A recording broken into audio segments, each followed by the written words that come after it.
A Índia chegou chegando na MotoGP. Depois de alguma suspeita ali em relação à prova, ela não só aconteceu, como serviu para tacar fogo na disputa pelo título de 2023. Esse é o assunto de hoje, aqui no Grande Prêmio.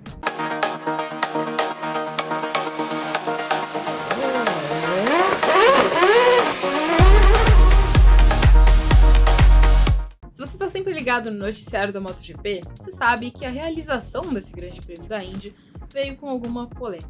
A pista não tinha homologação prévia, só foi homologada na quinta-feira da corrida. Teve um problema com a emissão dos vistos, né? Muita gente não tinha visto quando deveria embarcar para a corrida, mas aí o governo entrou em cena, conseguiu resolver a situação, todo mundo chegou, todo mundo correu, foi tudo certo. Mas, apesar das suspeitas, o traçado de Budi agradou.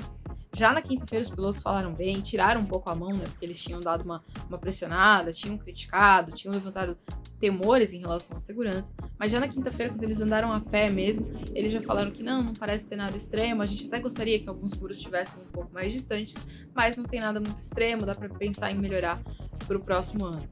E aí a corrida aconteceu e pá, destruiu aquilo que a gente imaginava que fosse acontecer ao longo da temporada.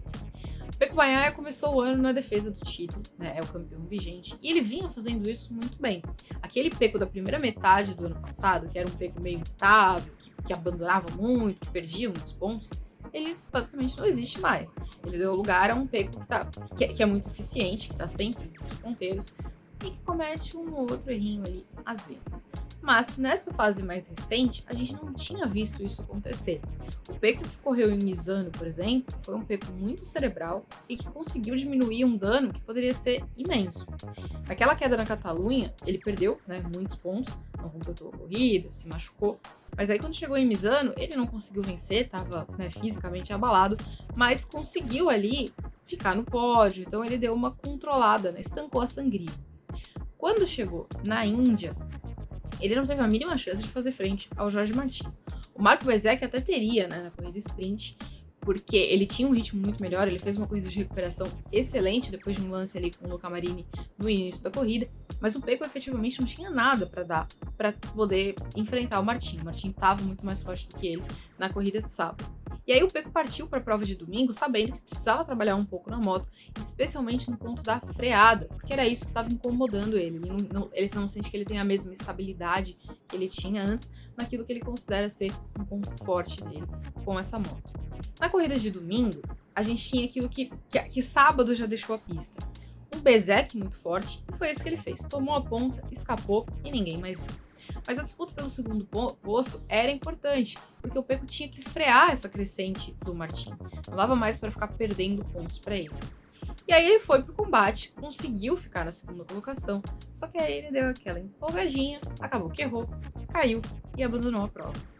Só aí, Bezzecchi tirou 25 pontos da vantagem dele e o Martin tirou 20, porque o Martin ficou com a segunda colocação, mesmo ali depois de ter um problema, né? Ele sofreu com desidratação. O Quartararo apareceu para ser um rival ali no fim da corrida depois de um erro do espanhol, mas o Martin conseguiu segurar a segunda colocação, então disputou 20 pontos.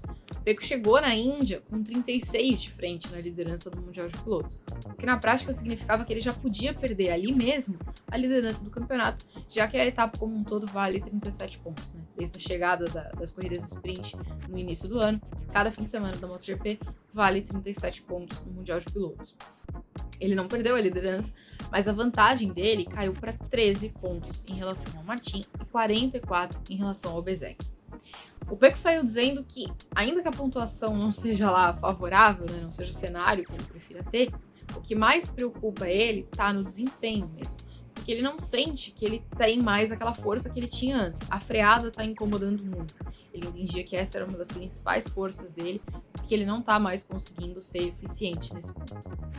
Ele aponta para a moto, então a gente, né, só pode acreditar no que ele está dizendo, que não tem relação ao acidente da Catalunha, né? Vocês lembram, ele foi atropelado pelo Brad Binder, machucou a perna, e aí a gente, né, em Misano tinha essa dificuldade, mas dessa vez ele não apontou nada físico, apesar dele ter desembarcado na Índia usando uma meia de compressão na perna e tudo mais.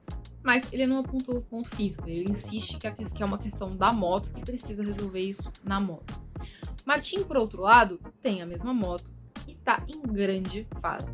Pra quem não lembra, o Martin tem aquela espinha atravessada no pescoço, né? Porque ele queria a vaga na equipe de fábrica, a vaga ao lado do Pecco. No ano passado, a Ducati fez ali uma análise e entendeu que era melhor que o Enea Bastianini ficasse com essa moto. Se a gente olha para a classificação hoje, pode não fazer nenhum sentido, mas a gente tem que lembrar que o Enea Bastianini perdeu muitas corridas esse ano por causa de lesão. A lesão de agora, que tá mantendo ele afastado nesse momento, até foi por um erro dele. Mas a primeira lá no começo do ano não foi. Ele foi vítima involuntária de um acidente em que tiraram ele e aí ele se machucou e aí ele perdeu muitas corridas. Então, o que tá acontecendo agora não é exatamente reflexo do Bastianini que a gente conhecia. Pelo que foi feito no ano passado, sim, o Bastianini merecia a moto e sim, ele tinha sido melhor do que o Martin. Então, tá justo. Só que o Martin não aceitou da mesma forma e ele quer mostrar pra Ducati que aquele lugar deveria ser dele. Então ele vai dificultar a vida do Pecco o máximo que ele puder. Se ele vai ganhar o título, aí são outros 500, né? Vocês sabem que na era da MotoGP a gente nunca teve um piloto satélite conquistando o título da classe rainha. A gente teve isso lá nas 500 cilindradas com o Valentino Rossi, que corria por uma equipe privada que não era assim tão bem privada, né? Tinha um apoio forte da Honda, mas foi a última vez que isso aconteceu. Só que ele não é o único adversário, né? O Bezzecchi também vive um grande momento. O Bezzecchi tá mais atrás, mas né, ele venceu a terceira corrida dele da temporada, tá em grande forma. Então vai ser uma reta final de campeonato um pouquinho mais complexa. Essas corridas de Ásia e Oceania são sempre um ponto decisivo da temporada, porque como vocês bem puderam reparar na Índia, tudo acontece nessas corridas, né? Na Índia a gente teve problema com visto, atraso em homologação, a gente teve temporal, a gente teve um monte de coisa. E isso é a tendência dessas corridas asiáticas. Sempre acontece de tudo nessa parte da temporada. Então é um momento em que sim, você precisa pontuar bem, sim, você precisa vencer, mas mais do que tudo você precisa ser cauteloso. Não dá pra sair jogando ponto pro alto, porque pode vir fazer a falta depois. Então o Pecco vai encarar esse restante da temporada sob pressão. E para ele, o que é importante? Responder no Japão. Ele precisa chegar lá, mostrar que veio e falar: opa, acabou, eu sou o campeão vigente, eu vou defender meu território. Porque ele não pode mais se exceder do bolso. Só que pra piorar, né? No ano passado, ele não completou a corrida no Japão. Será que vai ter reação? Ou que a gente vai ver um campeonato ainda mais disputado nessa reta final da temporada? Me conta aí o que vocês acham, e a gente se vê na semana que vem. Valeu!